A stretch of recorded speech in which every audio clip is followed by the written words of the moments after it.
Hey everyone, welcome back to another episode of the Retro Gamers Podcast, episode 178. Larry here. And Anthony here. And what's going on? How are you?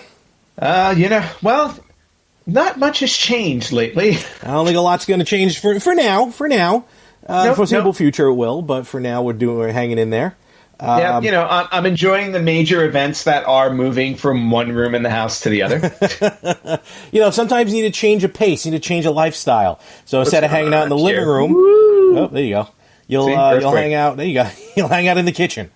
Exactly, and the kitchen is where I'm current. Well, that's where my setup is, kind of off the side of the kitchen. But yeah, no. I mean, everything is going well considering I'm entering week 4. Okay. Of the stay at home. I'm entering year 40, or I have already entered year 40 of staying home. So.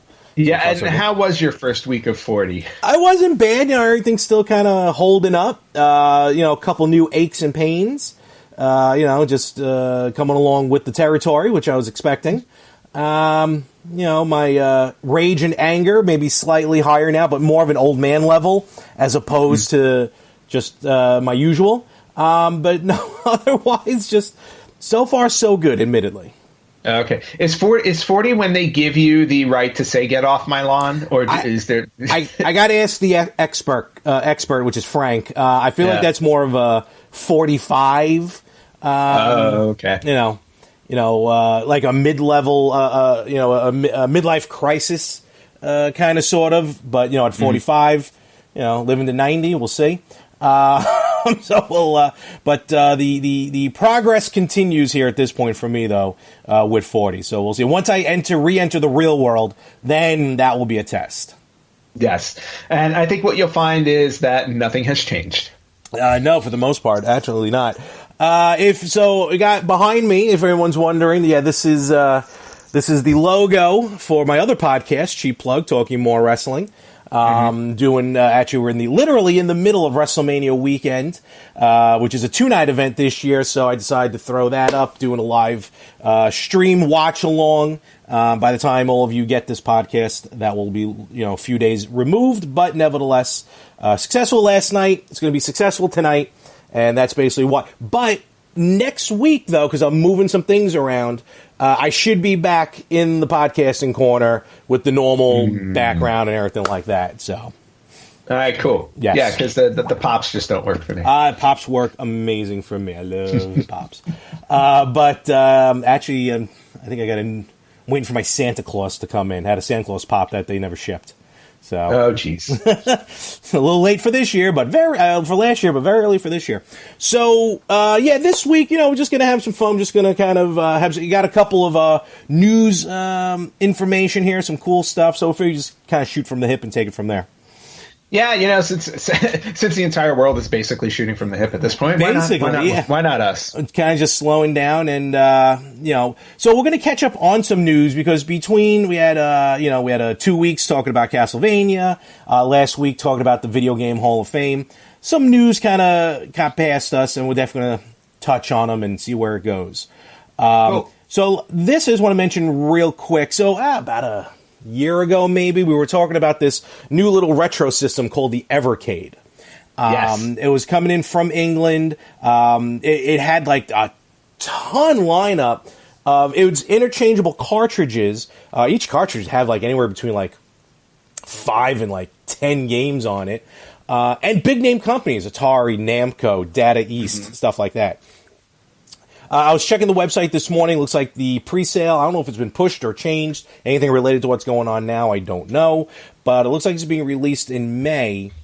But for this little system that has a lot of classic games on it, there are 2 newer games that are going to be released on the Evercade. Ooh, do tell. Which I will in a moment. And then I'm wondering now, is this, with new games like this, with these 2 new games coming out, is this going to almost push this little tiny handheld into maybe a contender in a handheld market that really is kind of non-existent for the most part right now? Mm-hmm. Yeah, I mean, handheld is basically, the Switch is kind of cornering the handheld market at this point. You really don't have any other companies. Well, you don't have the majors You know, you don't have Sony or Microsoft really even attempting to go after that market anymore. Now, especially now that the Vita is done. Exactly. So yeah, so it's basically just Nintendo and any other third party that wants to try and come out with something. So what's going to be happening here is the Evercade. It's a dual game cartridge. So actually, these two games are going to be on one cart. Tanglewood and Xenocrisis. Now, Xenocrisis was a Kickstarter that I backed originally. I highly recommend Xenocrisis. I mean, it plays exactly like Smash TV, but more of like an Aliens, like the movie, like Aliens type feel to it. So I recommend Xenocrisis even now.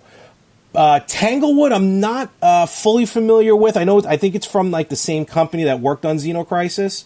Bitmap Bureau, and I think that's more well, I can't go into details. I'm not sure what Tanglewood is, but here's what's kind of cool about these two games.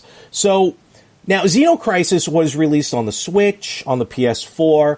If you backed it on Kickstarter, you were able to get a Dreamcast version that worked on your Dreamcast, a Genesis version, like a cart, Neo Geo maybe. I don't remember that much, but for this little Evercade, this Xenocrisis version is going to be kind of like the Mega Drive version.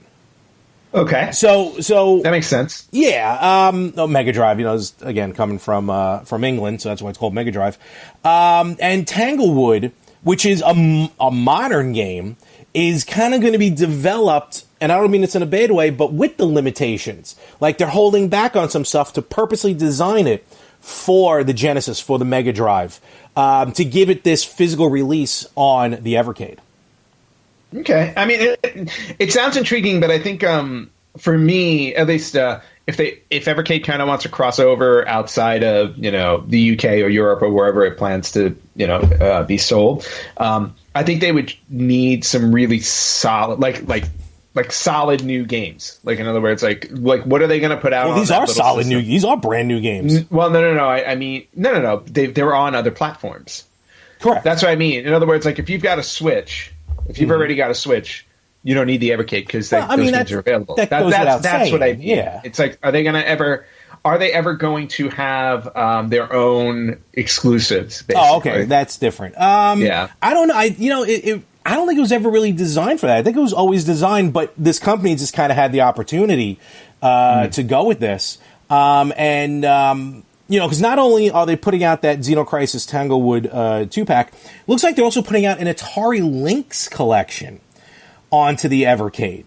Now that's 1, 2, interesting. 3, 4, 5. I can't tell which games they are, but it looks like... Oh, and I'm sorry, no, 17. So 17 Atari Lynx games will be released on the Evercade. Now that I think that's kind of... Because if you look at a lot of the games that were being released, a lot of Atari games, Namco, they're kind of designed for on-the-go gaming. Xenocrisis is kind of like that. It's basically on-the-go. Tanglewood, I got to look up. But yeah, as far as exclusives, we'll see down the road. But I think right now, so far so good with this lineup that they have happening. All right. Well, I mean, it sounds intriguing. I mean, me personally, I'm not going to rush out to get it because, again, my handheld issues. But we're here to talk about the positive of some these two cool games that will be coming out on the system. Yeah, exactly. And for that alone, I mean, it's worth looking at, especially for people who enjoy handheld gaming. Mm-hmm. I mean, it doesn't hurt, especially if you want to hit up some cool, and they have like you said, like they have a lot of retro collection cartridges coming out. So I think for that, it's at least worth taking a look at. Here we go. So the lineup for the Atari Lynx collection, just real quick, 17 games, and you can tell where the Lynx was in the lifespan of handheld games. I don't recognize any of these names. Scrapyard Dog, Basket Brawl, Super Asteroids Missile Command, I know that one. Awesome Golf, Crystal Mines 2. Cybervirus, Dracula the Undead, Gordo 106. Gordo was a good movie. Ishido, Wave Stones, Jimmy Connors Tennis, Loops, Malibu Bikini Volleyball, Mega Pack, Power Factors, Remnant, Super Squeak, and Zump, Xump? Zump? No idea. Interesting. So, all right, so we'll see about this. So that's pretty cool, because if you're ever looking to get a Lynx collection, well, there you go. Mm-hmm. With a better working system, probably, than a Lynx. Possibly, yes. So, all right. So that's looking some cool stuff for the Evercade. Cool. Very cool. Right. Just really quickly on my end, the only thing that I looked at that I saw today was that E3 is getting canceled or postponed like everything else is because of what's going on in the world. But IGN just announced that IGN.com just announced that they are doing a Summer of Gaming event in June.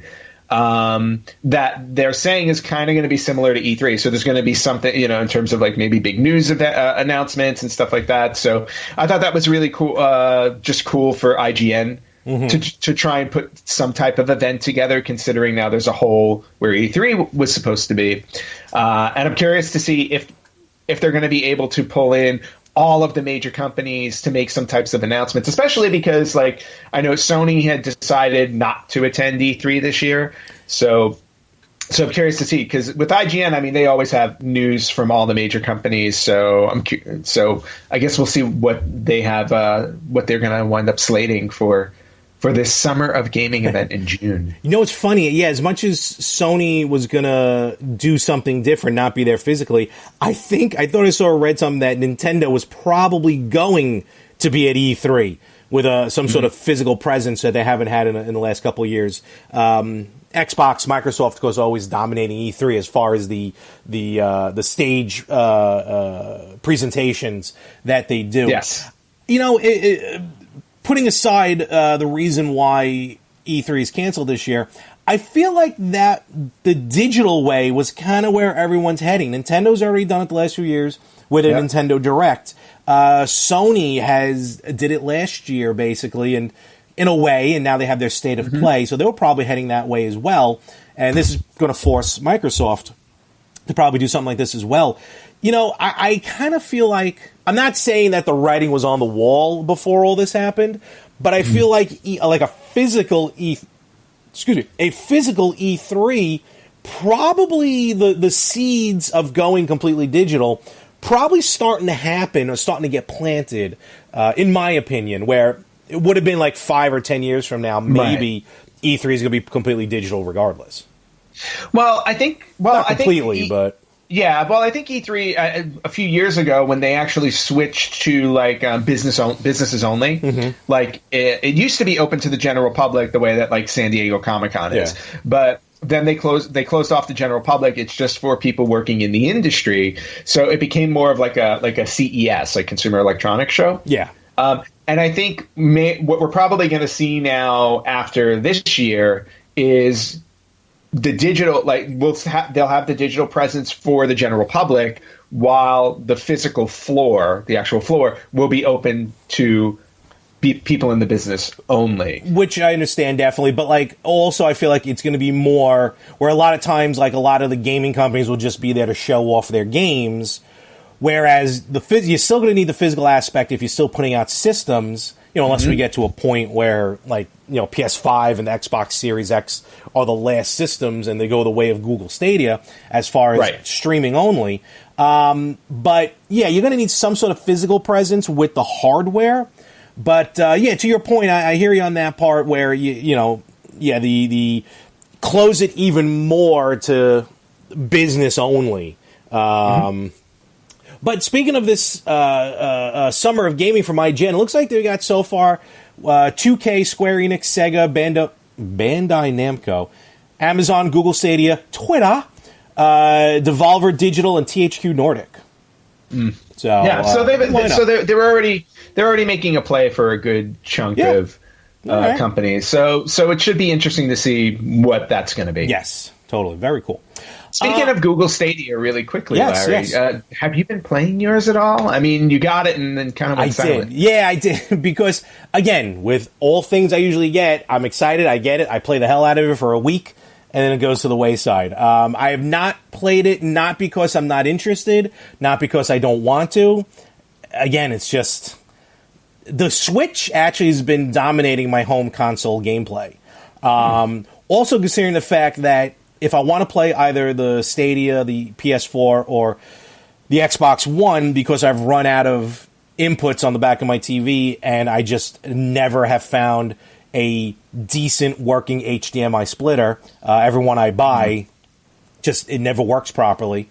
So, like to the point where Xbox One X doesn't even, like, it's rejected all of these splitters. Oh, that's so weird. Yeah, I know. Tell me about it. And I know I'm probably doing something wrong, but so I got to get up and physically plug and unplug these systems if I want to play them. Oh no! Yeah. The horror. So no, it's annoying, and because then I got to get, every time I think I have my HDMI wires set up good, one ends up falling behind the TV, then the rest of them fall behind the TV, and I'm not getting back there anytime soon.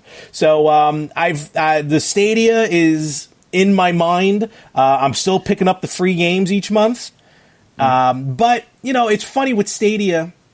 I see a lot of people always kind of giving Stadia garbage and everything. Like, oh, it's not true 4K or whatever. 8 times out of 10, it's because it's their own network that these people don't realize is they just don't have a good network. But the games on the Stadia, and I blame it on the fact that Stadia is brand new. Like, for example, The Division 2 just came out on Google Stadia. Mm-hmm. It's been out on Xbox and PlayStation for a few months now. If not a year. No, it hasn't been a year. But it's definitely been at least 6 months. Maybe a year. In any event. And I don't know why it was so cheap, but for a little while, like, you could have gotten the Division 2 literally for $3. It's a $60 game. I don't know why, because it's not a bad game. No one's complaining about it. It was just ridiculously cheap. But where you can get it for very cheap now on Xbox and PlayStation, it's still like full price on Stadia. So that is Stadia's problem right now. They're still going full prices. And again, I get it. I know why. But they're new. Yeah. So, but push comes to shove, I'm going to play those games on the other systems. But I'm still eyeing, because it's still new. I just got to see the difference in the release dates. Because I'm eyeing Marvel's Avengers. But I do want to get it on Stadia. Kind of just for the heck of it. But I don't know. We'll see. We'll see what the time frame is between those two. Okay. Well, that's fair. Yeah. I was just curious because that kind of fell by the wayside. It did, but again, not because I'm not interested. Just other. The Switch has literally been dominating. The Switch has been dominating my gameplay so much. I'm actually looking into a cooling stand for the Switch. Wow. and for me, it's the complete opposite. Like, my Switch has been. I've been quiet on the Switch lately. Okay. But only because I guess I don't have any games on there that I really need to play. Like I completed Mario Odyssey 100. I did 100% completion on that. Very good. I did 100% completion on Breath of the Wild. Mm-hmm. Finished Super Smash Brothers. Okay. Ultimate. And then outside of those games, I don't really have that many that are like pushing me back to it at the moment. Like, I've got some downloads on there that I have to play, like Thimbleweed Park, which I started. Okay. But otherwise, and then obviously the online collection, which is awesome, playing the old NES and Super Nintendo games. Great. Absolutely great. But there's nothing right now drawing me to it. Not the way that my PlayStation 4 is, because I have so many games on my PS4 that I haven't completed, that's the one that I have to go back to. My Xbox One is just a paperweight right now. I think it's been a paperweight for over a year. Yeah, I don't call it an Xbox One. It's now a PUBG machine. So see, like, if I ever turn the system back on, it's basically my Rock Band 4 machine. That's pretty much the only reason why I would turn it on. Basically. And now, so let me ask you this then, because it just dawned on me. Now that we're in this age of retro and wanting to keep everything at this point, do you even think about selling back your Xbox One? No. I mean, neither would I. So I know. I've learned my lesson. I'm like, I have rebought every single system I have sold back. So I'd rather just keep it. Maybe I would trade it in if I bought the Xbox One X for my collection. Okay. Because I have the Makes S. sense. Right, but otherwise, no, absolutely not. It needs to stay. And again, on top of that, it's like, if you were to sell your system now, like your newer systems, and this is also something to keep in mind, you're also selling away all the games you purchased on them digitally or downloaded digitally, because you'll never have access to those again. So you're better off just keeping it for everything that you own. Yep. Makes unless sense you really don't care about it. I mean, unless like if the PS5 is as backwards compatible as it says for the PS4, there's something that you could probably think about doing. You're right with Xbox. You know, I had the Xbox One. I sold back my Xbox One after I got the Xbox One X. You know, makes sense because it just transfers over. Yeah. And we'll see how the Elite Series is. I think the last system I ever sold back was the original Xbox, actually. Because when 360 came out, they said it was going to be fully backwards compatible, so I got rid of the Xbox. And I've yet to buy it back. Okay, well, there you go. I still have to buy that one back, and I've yet to own a PlayStation 3. Never owned it. I always find that weird that that's the one you skipped. That's the one I skipped. Well, you know what it was when we got to that generation, I made a choice because it was PS3, Wii, Xbox 360. Mm-hmm. Of the three, I only bought the 360. I never owned the Wii during its run, and I never owned the PS3. I was like, oh, you know what? Xbox 360 has everything I want. Done, sold. Fair enough. You know, and I only bought a Wii like a year and a half ago. Yeah, you did. So, and I honestly haven't played it. Meanwhile, you have a Wii U. Well, I have a Wii U, which I did play, and I have a Wii, and to be honest with you, I want to pull out the Wii just to play. And this is me, of course. All the game show games that were on the Wii. Oh, game show games. Fantastic! And I bought them all. I had Price is Right. I had Press Your Luck. I had The Amazing Race. I have like all those games that I want to play. I just haven't taken the Wii out to actually play them. We need to do. We have to figure out a way to do like a game show live stream. I think between the two of us, since we both love game shows, that would be kind of interesting. Fun. I'm sure there's a way to do that other than like Trivial Pursuit and Wheel of Fortune. So no. I think we can find a way to do it. I think it would be fun. But we'll figure it out. We will put two and two together on that one. Yeah, especially because we have time now to figure it out. So. Yes, constantly being reminded. All right, so yeah, with the, it's funny, again with the games and everything. So going back to E3, yeah, I think eventually it'll go digital. I think a lot of the companies are already seeing that, but to kind of step back a little bit, Nintendo, this is very interesting. This came out a few weeks ago, but Nintendo did this collaboration with Legos that looks phenomenal. But it's not a traditional Nintendo way, but it's also not a traditional Lego way. Yeah. So basically what it is, it's this Lego Super Mario adventure that it is exactly what that title says. It's a Lego set of Super Mario, but you like build a course and then you play the course. Yeah. Now, and I haven't really seen anything come out as far as like actual detailed descriptions on how this works, just the release trailer. But what are your thoughts when you saw this?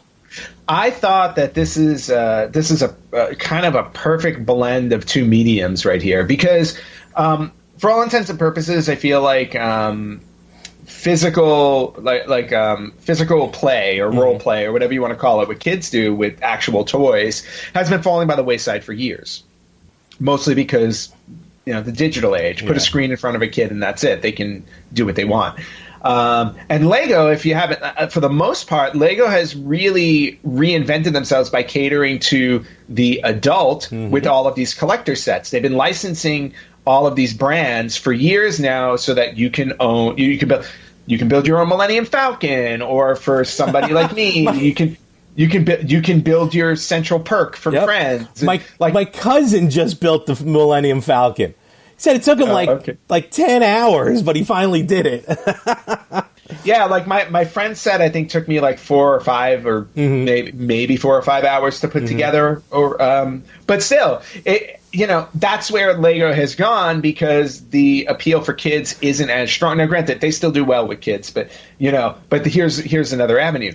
Now we've got this opportunity where video gaming is becoming so big and so lucrative that Lego, to me, they're kind of like the first company to really take advantage of it, offering a physical set that becomes its own little video game adventure on top of it. So really, really clever, great collaboration by Nintendo and Lego. Now, granted, it hasn't come out yet. We need to see what the final product is going to wind up being. But if anything, it's kind of like taking Super Mario Maker and giving it, a physical interaction. That's exactly the case. Basically what it is, you have this giant, very un-Lego-like Mario figure, but, it is what it is. And he's got like this digital screen, this little digital screen on his chest. And I'm assuming you build the level however you want. You place question blocks different places, and then he's got like in the trailer, he's got like a 60-second timer, and then you just move the piece along the board, and it recognizes if you hit like a question block, and I think it's like random how many coins you get, which is pretty cool. And then you work your way through the level, and then you get to the flagpole. So again, no detailed information as far as how this plays, but to your point, Ann, I think it's a very cool kind of this baby coming from Nintendo and from Lego. That I definitely look forward to. It looks like it's coming out. Well, as of right now, it's scheduled for August, so we'll see how that goes. And the starter set, so there'll be other pieces to it, retailing for around $70 here in the U.S. So we'll, fingers crossed, we'll see what comes out with that. I'm just curious as to the detailed gameplay. Like that, I'm really interested about. Yeah, same here. So we'll just have to wait and see. Yep, that's what we do best. Okay. We do. You got anything else there on your side? News-wise, no. I have other stuff. No here's something big that we can touch on for a little while. At first, because this came out around the end of March, and as much as we try not to delve too much into rumors, this is a rumor that's fun to talk about. It would be very interesting if it's true. I kind of thought it would be a April Fool's joke. Part of it kind of was, but part of it may not be. It's the 35th anniversary of Super Mario Brothers. And supposedly, so don't put too much fact into this because there are none, but supposedly Nintendo is getting ready to gear up to put out a bunch of remastered or at least HD versions of almost all of Mario's adventures throughout the years onto the Switch. Yeah, and first off, sounds really awesome. Depending on the games that they select, but they have a great library to choose from. Hope, my standout hope will obviously be Mario is Missing, or Super Mario Hotel on the CDI. Those, unfortunately, were the April Fool's joke. Damn. But no, seriously. I mean, if you think about it, imagine Mario 64 upgraded for the Switch. Exactly. I'm all in. And according to, and this is from Nintendo Life, where we do get a lot of our Nintendo source, quote from Nintendo Life with an update. In addition to the report mentioned below, which is talking about what we were just mentioning, a second report from Eurogamer now lists Super Mario Galaxy as one of the confirmed remasters, alongside a couple of other 3D Mario favorites. So, yeah, I think on the Switch, like to really get those kind of like what the Switch did with New Super Mario Bros. U Deluxe. The game was on the Wii U. It looked gorgeous on the Wii U. They gave it a little bit of a fresh coat of paint, a couple of extra features, re-released it on the Switch, which I bought up immediately, and I love that game. But to see something like Super Mario Galaxy, which was on the Wii, get a gorgeous HD upgrade, that's a game, as much as I owned, I barely touched. We already know that you never played it, probably. Same with Super Mario Galaxy 2. Even with Super Mario 3D World that came out on the Wii U. These would be interesting and kind of assumed would get the remakes. But, Ant, as you mentioned, to see Super Mario 64 with a graphical upgrade, we kind of got a tease in Switch. In Super Mario Odyssey, I should say. Yes. Yeah, because basically, I think Mario 64 would pretty much play like Super Mario Odyssey. I think that's kind of exactly. And it would be beautiful. I think if they're turning some of the 3D games into it, I don't think the list is a lot shorter. It makes me just think it's going to be Mario 64, Mario Galaxy, and Super Mario Sunshine. Because I can't think of any other ones that you would upgrade. Yeah, I mean, you're right. Basically from the N64 on. But let's kind of do a little bit of fantasy booking here, a little armchair quarterback. I mean, could you imagine playing... And let's go back in time. So Super Mario Brothers 1, 2, and 3. Amazing games, goes without question. And they're phenomenal on the NES. Fast forward to the Super Nintendo, we get Super Mario All-Stars, which was probably one of the first remakes to be brought to the general public. You know what I mean? And we're talking graphical upgrades. And what would, like, back then, what was your reaction when you saw Super Mario All-Stars with these graphical upgrades to these 3 classic games? Forget Lost Levels, because that's a whole different ball game. But these 3 games. Yeah, no, I mean, it was fantastic. I mean, just seeing how they, even then from 8-bit to 16-bit, just giving what upgrades they could. I mean, it was just cool to play them on a newer system. Because remember, back then, when you moved on to the next system, the old system just kind of went into a closet. You know what I mean? It's almost like you just kind of forgot about them. Not like what we do today. So it's really cool to see some of the games that I loved on my original NES on the Super Nintendo, and again, with a little fresh coat of paint.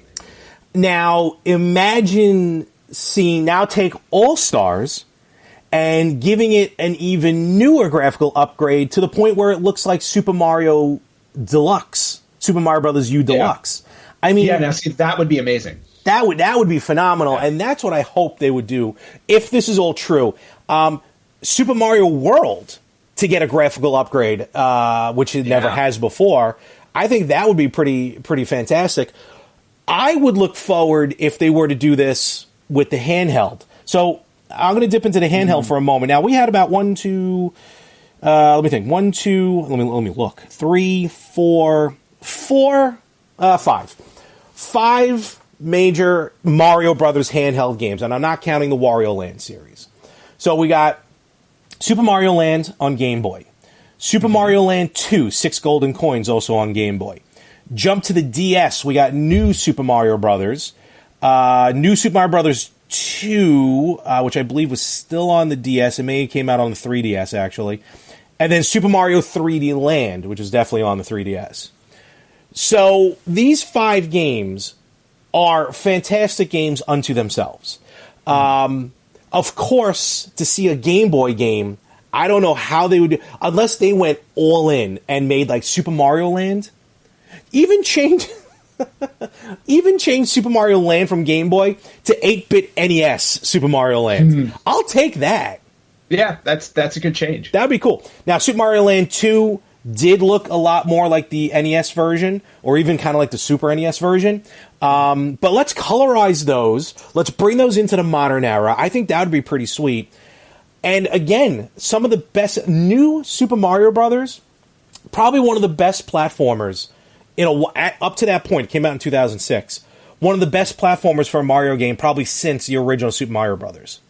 It was fantastic. If they do this, I really hope they go all in and just do all of these. 16 games. Do all 16 games, and just do them up right. So we'll see. We'll see what happens. Well, time will tell. We'll find. I mean, as always with Nintendo, they have a deep library to dip into. So who knows what we're going to see? And let's face facts: if they just re-release these games as is, I'm still all in. Of course.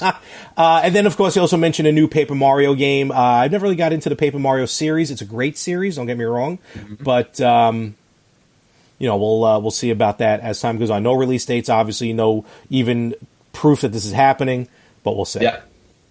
Yeah, well, time. Again, we will find out. All righty, cool. Let's see. So, one thing to bring up also that I wanted to talk about this week really quickly, mostly because I actually did manage to go video game shopping and pick up a game this week. Oh, curbside pickup. Curbside pickup, which, by the way, I'm kind of liking. You order it online, you show up, I ordered let's just show it off, because this week we got Resident Evil 3. Oh, look at that. The remake, or not the remake, the remaster. Yeah.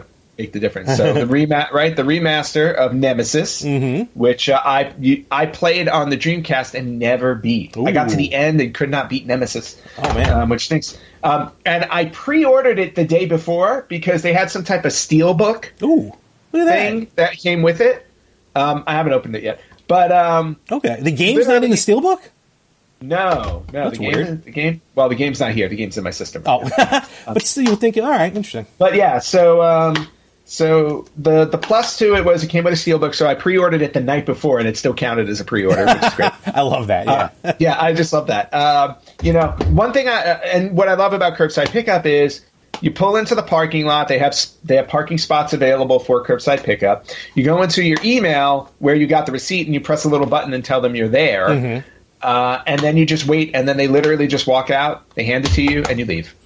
Or they put it in your trunk, so there's no human interaction, and you leave. which is what we're gearing up. Welcome to Wally right now. Yeah. The only drawback to it, and you'll get a kick out of this, is I have no physical receipt to put in my game. Just print up the one you got in your email and fold it 9 times. It's not the same. No, it's not the same. Like 20 years from now, I want to open up that physical receipt to see it all worn and be like, oh, look, I bought this. Like, as it unfolds, as you open up the box. Yes. Exactly. You know what? So I managed to pick this up. That's cool. All right, so which is we're cool. getting new stuff. And That's also, a cool bonus with this game, I'm a big Dead by Daylight fan, which is an online multiplayer. Mm-hmm. There's an add-on to this game called Project Resistance. Okay. Where it's a 4-on-1 online multiplayer where you either play as one of the survivors. Oh, Resident Evil Resistance, yeah. Yeah, Project Resistance. Yeah. So you either play as the survivor or you can play as the mastermind. Mm-hmm. And the mastermind basically sets up the level for you. Not to, like, you have to go through and achieve things, but along the way the mastermind will put zombies and zombie dogs, and he can shoot you through the security cameras are set up with like machine guns that will shoot you and stuff. And obviously the object is for the survivors to get through each room and escape at the end, and then the mastermind is there to stop you. So far, never survived because I played the demo version. Oh, that's what I downloaded. Like a week ago or so. Never survived, but now this one's got this is the full thing. It's got different levels to it. There are more characters. There are more masterminds. So I'm curious. I haven't played through it yet because I was busy with another game, which I'll get to in a second. But yeah. So really, really cool. I also want to play through the Resident Evil remake, the remaster, but I haven't even opened my Resident Evil 2 one. Oh. And I want to play through that as well. I'm going to be 100% honest with you. I could have sworn Resistance was going to be a completely separate game. I didn't realize it's just part of Resident Evil 3. That's cool. No. That's what we all thought. Because when I saw Resistance last year at Comic-Con, I remember seeing it and I'm like, oh, I go, this is really interesting. And I'm like, ooh, I go, maybe it'll replace Dead by Daylight. Which so far I haven't found a game online that grabs my attention as much as Dead by Daylight. I tried the Predator demo also. Okay. Last week. I wasn't generally impressed with it. I think you mentioned that. Yeah. Yeah, it's coming out. Ilphonic is making it. They're the same company that made the Friday the 13th online game and then lost the rights to it. So see how long they hold on to Predator. Well, exactly. They have the rights for Predator, but it didn't grab me. Probably the biggest issue for me will always be that that first person-esque perspective. Yeah, you hate that. I can't handle that. I just can't handle that. I'm not really good at it. And it gives me a headache. So I played like 2 rounds and I'm like, okay, I need to take a break. I was like, I'm done. But otherwise, I played as Predator. I played as the guys getting dropped in the jungle and stuff. It's okay for what it is, but nothing really outwardly grabbing me. Project Resistance to me has there's a little more to it. Yeah. So, and the third person perspective is very helpful. I haven't played as Mastermind yet, but as a survivor, it's been pretty cool. Yeah, so, I saw it. You saw it at Comic-Con. I saw it. Well, you saw it at San Diego Comic-Con. I saw it at New York Comic-Con, and I thought it looked fantastic. Watching the demo there, but all right. So I kind of like that it's part of Resident Evil 3. So you kind of get 2 in 1. So that's exactly. Cool. So if you're gonna buy Resident Evil 3, which I obviously recommend because it's an amazing game, you get Project Resistance as a bonus with it. Cool. So if you've ever wanted to dip your toe into online multiplayer, don't do it. Project Resistance comes with Resident Evil 3, which is kind of cool. Awesome. Speaking of pre-orders, I pulled the trigger and I did pre-order Final Fantasy VII Remastered. Very nice. So, or remake. Physical or digital? Remaster. I get them confused. Remake. It's a remake. Have you seen, real quick, have you seen Jane Silent Bob reboot? No. Okay. Great movie. First of all, you haven't seen it. It's on Amazon Prime, actually. So you can check it out. It's very funny. And they have a whole scene about remake versus reboot. And this is me right now with remake versus remastered. Yes. It's confusing. It's very confusing. And the way they do remake versus reboot in the Jay Silent Bob movie, is the description is hysterical. So go watch it. Okay. But so I pre-ordered the Final Fantasy VII new one that's coming out April 10th. Digital or physical? Oh, of course, digital. Okay. Always going. Yeah, because you'll probably get it before I do, because again, and not to bring it up all the time, but because of the current situation, non-essential packages aren't getting delivered on schedule, which is completely understandable. But that also means my Final Fantasy VII Remake, which I ordered the physical copy for. And I ordered the, I forget which bundle I ordered, but it's coming with a hardcover book. Oh, that's cool. All right. Yeah, so I ordered that one because it's Final Fantasy VII. Yeah. It's like one of my favorite games of all time. So I may not get it on time, which will be this Friday the 10th. Gotcha. With that whole non-essential thing, apparently doesn't work on this block because there's been packages and boxes that I've been getting. Everything has been non-essential, and I've been getting it very quickly. Well, and it's entirely possible that some things will show up on time. But I would have done digital anyway, as you know. And I wouldn't. And there was a digital. It was like digital, then like a digital bundle for Final Fantasy VII, but I was like, I'll just go with the regular standard edition. I'm fine with. So I got that. In fact, I think it's already pre-downloaded. Oh, no, that's a lie. It will pre-download on the 8th. So it'll already be ready to go on the 10th. Right. Well, that's cool. When I clock out of work at 4:30, I can start playing it at 4:32. Awesome. Yeah, kind of the bonus, right? It's like the minute I clock out, it's like my PlayStation goes on. I just literally, this is going to be, in fact, this is where my workstation is going to be, because I'm moving some things around. Literally, I'm going to be like, and I'm done. Okay, here we go. That's about me. I'm about 5 seconds away from work and home. Yeah. So, more or less. But so Final Fantasy VII comes out on the 10th. If you haven't played the demo yet, highly recommend just downloading the demo. We live streamed it. That's what got me to... I'm going to be honest with you. Right? I'm going to be honest with you. So I watched you play the demo, and it looked awesome, and I know you love Final Fantasy VII. And, I recognize the impact Final Fantasy VII has on gaming, but I really... to the point that I just pre-ordered it literally, actually this morning. I pre-ordered it this morning. I wasn't going to really get it because I'm just like, I'm not interested. I saw you play the demo. I was like, ooh, that looks very interesting. I then played the demo, and I'm like, oh, this is extremely interesting. And that's basically then a little bit of birthday money, and that's basically what got me to pull the trigger.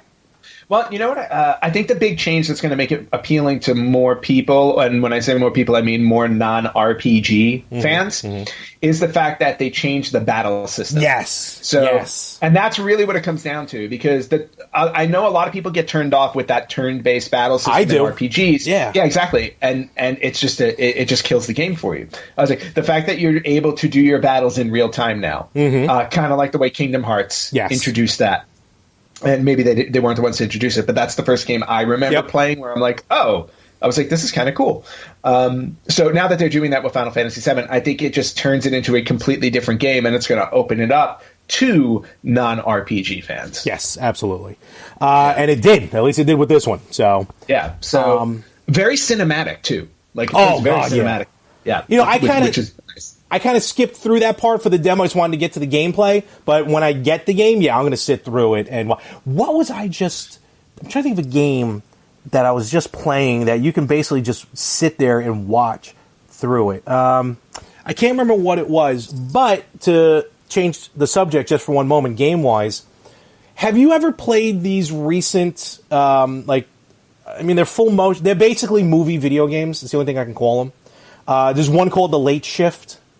that was out on some of the systems. Like, basically, they film a movie, and, like, you make the choices as you go along, and whatever choice you go, it goes into different directions and stuff like that. They've had them forever, don't get me wrong. But now, like, they're doing, like, almost like big budget type games. Yeah. And I just downloaded one on the Switch. I think you can get them on any system. It is... Holy cow, I forgot the name of it. Is it called? Are they actual like live action movies? Yeah, or are we talking? It's a movie. Yeah. It is a movie. Okay. Holy Lord. Hopefully there's going to be some editing here for a second, because now I completely forgot. No, I was wondering if you were going more along the lines of like an Until Dawn or Man of Medan kind of style, or Detroit Become Human, where it's a video game, but the choices you make dictate where the story goes. The choices you make dictate where the story goes, but it's actual live actors. Film. Well, then it's Night Trap. Basically, yes, you're right. But yeah, here's. All right. All right. Well, you figure it out. You figure it out. I'm going to go on to. Okay, fine. You do that. Okay. All right. You try and figure that out. But when I was talking about Resident Evil 3, I had mentioned that I haven't started playing, Project Resistance yet because I was distracted by another game. I wanted to bring up because we haven't talked about the 2020 video game challenge that we're doing. No, not much. But I have a new game to add to the list because I just completed. I want to say, was it yesterday? No, it was Friday. It was Friday night. I live streamed the ending of Shadow of the Colossus for very good. PlayStation. Yeah, the remaster for the PlayStation 4, which would count that one because there really is no change to the game system. There's no change to the gameplay, and I have to say, not only is that probably the most beautiful game I have ever seen. It is. It really is. Like, it blew my mind. Watching that game, just watching it blew my mind. Forget about playing. But it was challenging. It was just absolutely fantastic adventure all the way through. Very dark, too, if you're paying attention to the story. It's a very dark story. And for those of you who may have downloaded it for free on PlayStation Plus last month, because it was one of the free games, I cannot recommend going through it enough. I really can't. Absolutely stunning game. And now that I'm done with it, I'm actually going back to do, like, I try to get the other trophies. Like, I don't have that many games on my PlayStation 4 where I'm 100%. This is a game where I kind of want to go back through it and catch all the pieces that I missed, no matter, like, despite how simple it is and everything. It's like Breath of the Wild to me. It's like, it's just beautiful to kind of ride through the game and look at it. Oh, yeah. Yeah. And that's on the PS4. This game looked gorgeous originally on the PS2. When I first got it, which is insane. Yeah, and the Colossi that you fight, every single one of them, like, it's just like it didn't matter how, there are 16 of them in the game, but every single time one of them shows up, like, I'm literally sitting there staring at it in awe. And I'm like, wow, I'm like, this thing is beautiful, and now I got to kill it. Yeah, that's what we do. So I'm very happy. So you got that on the list, which is awesome. So good to go. Yeah, I'm not going to get into it, but I got to pick up my gaming. My gaming, you're still, which granted, you're still ahead in the challenge. No, so far, but you're starting to creep up on me. All right, hey, listen, a lead's a lead. So, but that's okay. I'm perfectly happy because you won't find Where's Waldo on my list. That's fun. Hashtag quantity over quality. But I'm happy that you did beat it, though, so very cool. And I'm not going to lie to you, I did not want to watch the stream because I did not want to see the ending, because even though it's been like 20 years since that game originally came out, I still, at some point before I die, have a will to beat that game. Nice. So, we'll see. Okay, so to go back to what the hell I was trying to figure out, the game is called The Complex, and it's an interactive movie. Like, an interactive movie that has gotten 95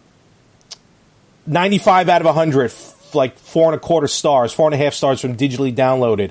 Horror cult film gave it 4.25 stars, 8.5 out of 10. Is this on PS4? It is available on everything: PS4, Switch, Xbox, and Steam. I got it on Switch. And it's called what's the name of it again? The Complex. The Complex. Now, the reason why I bought it originally every Tuesday I go on Switch and I go like to the up the coming soon section just to see what's coming out.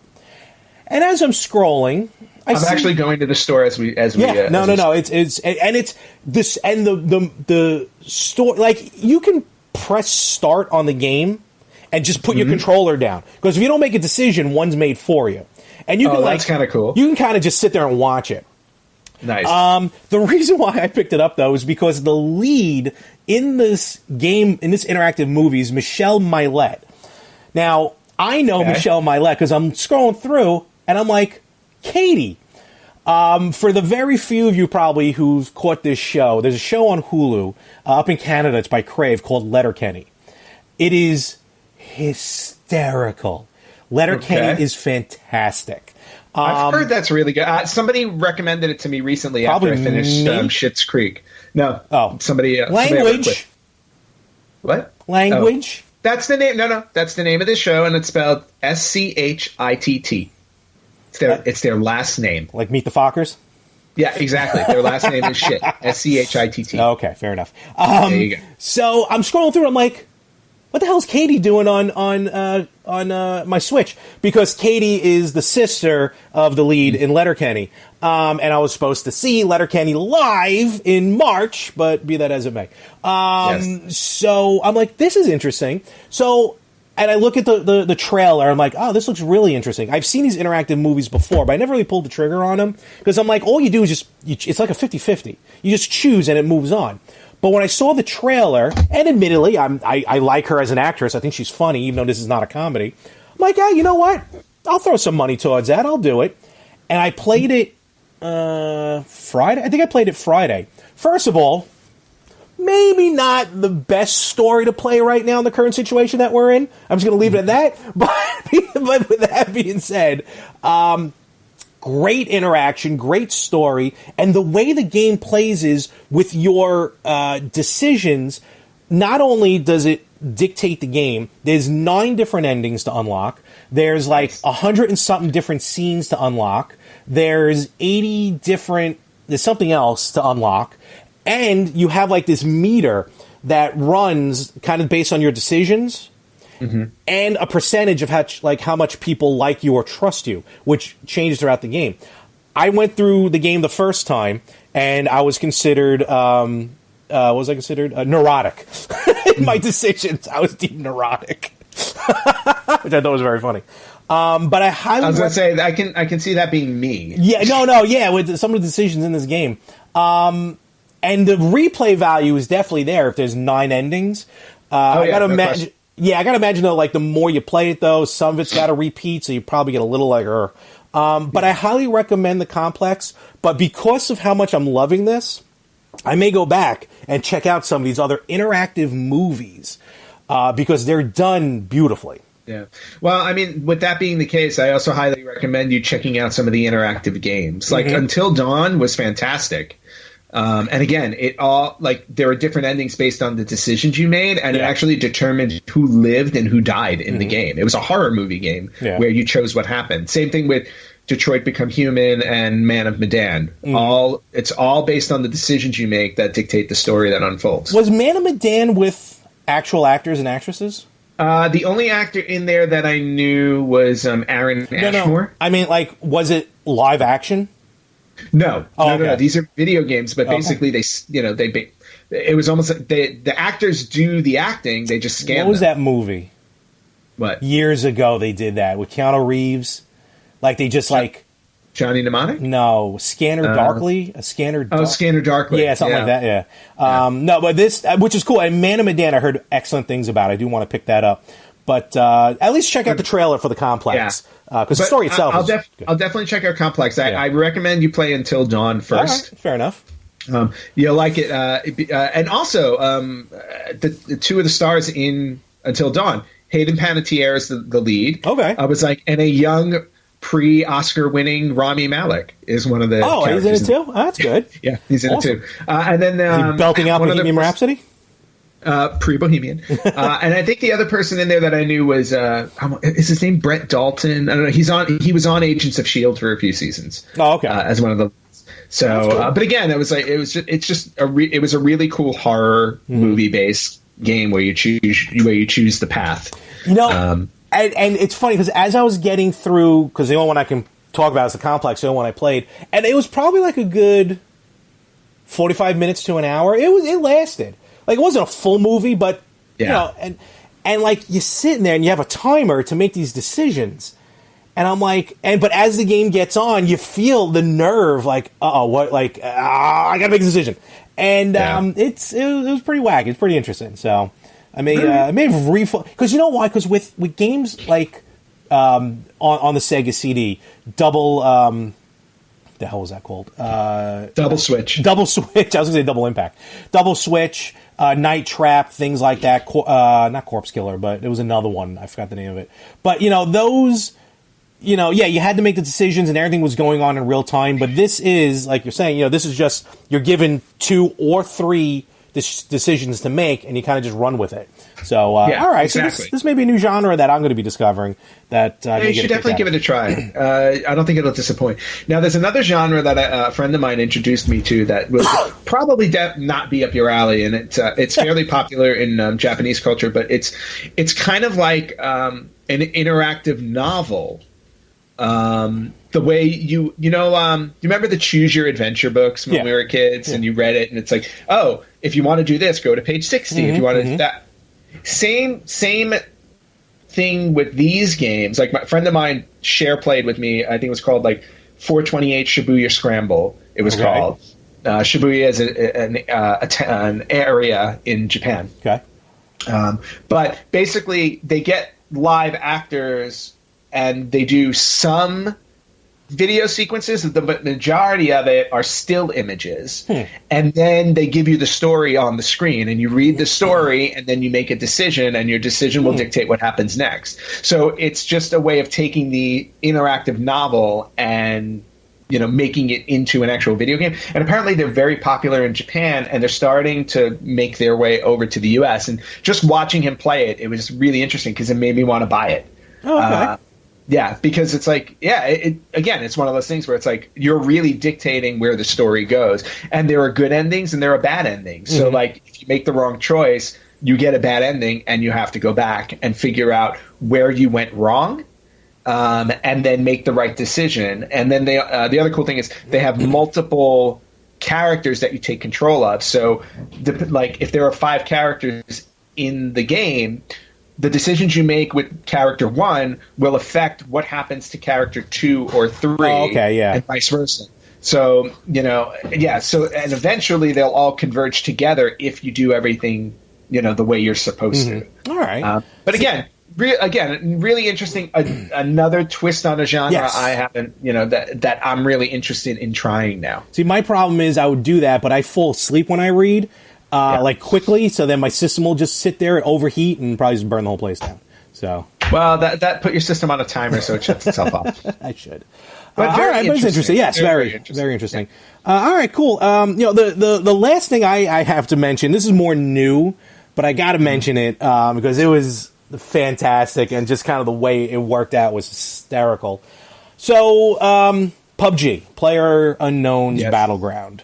Myself. Actually, the co-host of the Better Half podcast, Frank Messina, my cousin Eric, and our friend Verdi, who's been on the show before. The 4 of us have been playing it, on and off.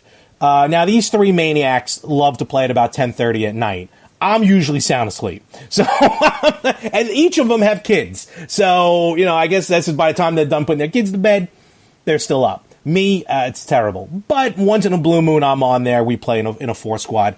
And if you don't know by now, PUBG pretty much is the one that started this whole battle royale. Just 100 players or, teams of 4 or whatever. Just go down, you land, you find your weapons, and you just play till it's last man standing. So it is what it is. And we've played many times. In fact, I think my stats are like 221 games I've played. Been in the top 10 maybe like 5 or 6 times or whatever, but never got the win. Never got the winner, chicken dinner, as it says every time someone wins. Very popular streaming. In fact, to a point where a couple of times with Frank and my cousin Eric, they get a shot off, they kill a player, they kill a streamer.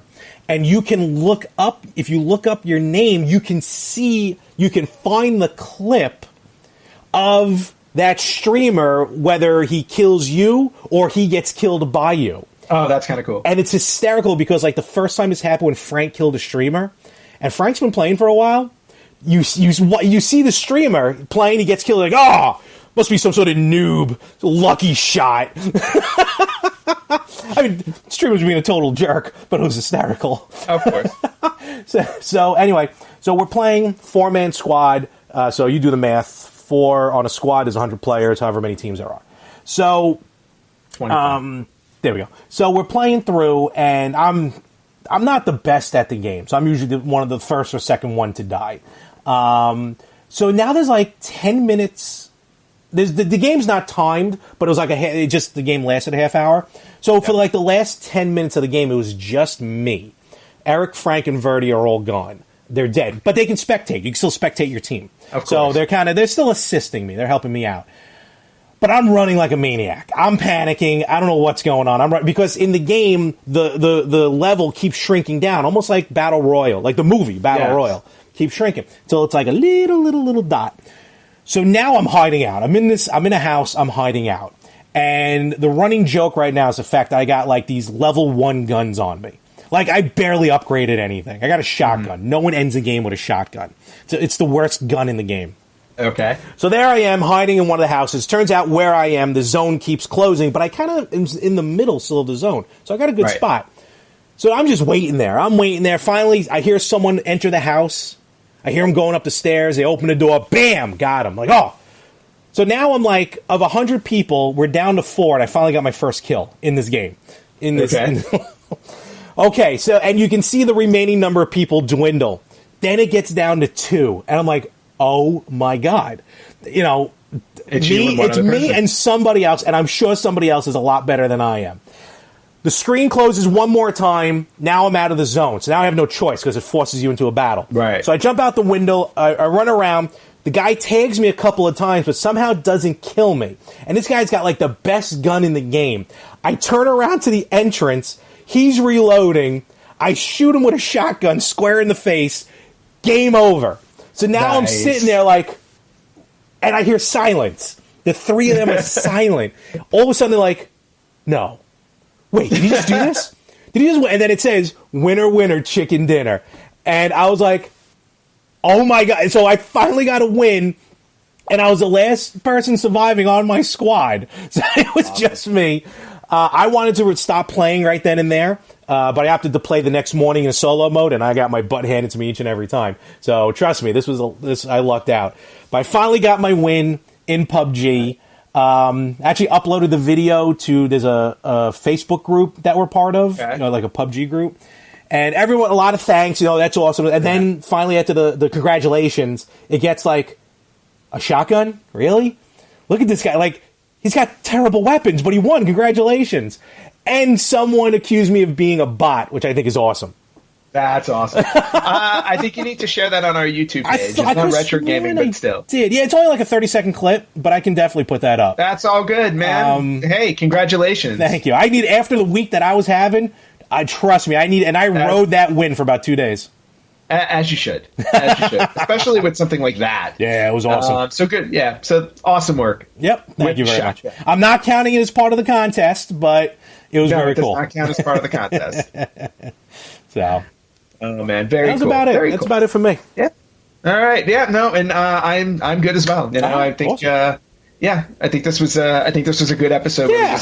I like it when we shoot off the cuff. I love shooting from the hip. That's what I do best. Well, that's what I do. All right, awesome. Ant, where can they find us? You guys can find us on Facebook.com/RetroGamersPodcast, on Instagram @RetroGamersPodcast, on Twitter @RetroGamersPod, and at theretrogamers.com. You can also email us at email@theretrogamers.com. And also watch and listen to us wherever you listen to podcasts. You can also watch us on YouTube. Don't forget to hit the subscribe button. We would love to get some more subscribers if you guys enjoy us. Also, leave us some really awesome reviews. I know Larry usually give this stick, but it's my turn. Yeah, wow. leaving us some positive reviews is also really helpful. We appreciate every one of them, and we appreciate every one of you who come out and listen or watch every week. Absolutely. And we actually had real quick, we did have someone ask, when I was doing my live wrestling, WrestleMania thing, someone was like, oh, you guys should do that for the retro gamers. And we actually we did it once, very periodically, but we did it on Instagram. We'll probably try it on Facebook at one point. Maybe sometime this week coming up, man. We'll try and figure something out. I think we definitely should. To do basically like a live episode. Maybe even do a live episode like that. Hopefully field questions, field comments from all you guys. And we're looking to do that as well in the future. Because we love interacting with you. We love, your comments, and we definitely want to mention more of them on the show. And with that, I think we'll call it a week. I got to get ready again for night 2 of WrestleMania, for my WrestleMania live stream. Watch along. A lot of people, my mother texted me. She's like, why can't I see WrestleMania? I'm like, because that would be illegal. So you're just getting me and my reactions. That's right. So awesome. And actually, I guess I'll talk to you later tonight, hopefully. Yeah, I'll see you on the watch party. Awesome. And everyone, we will catch you right here next week on the Retro Gamers Podcast.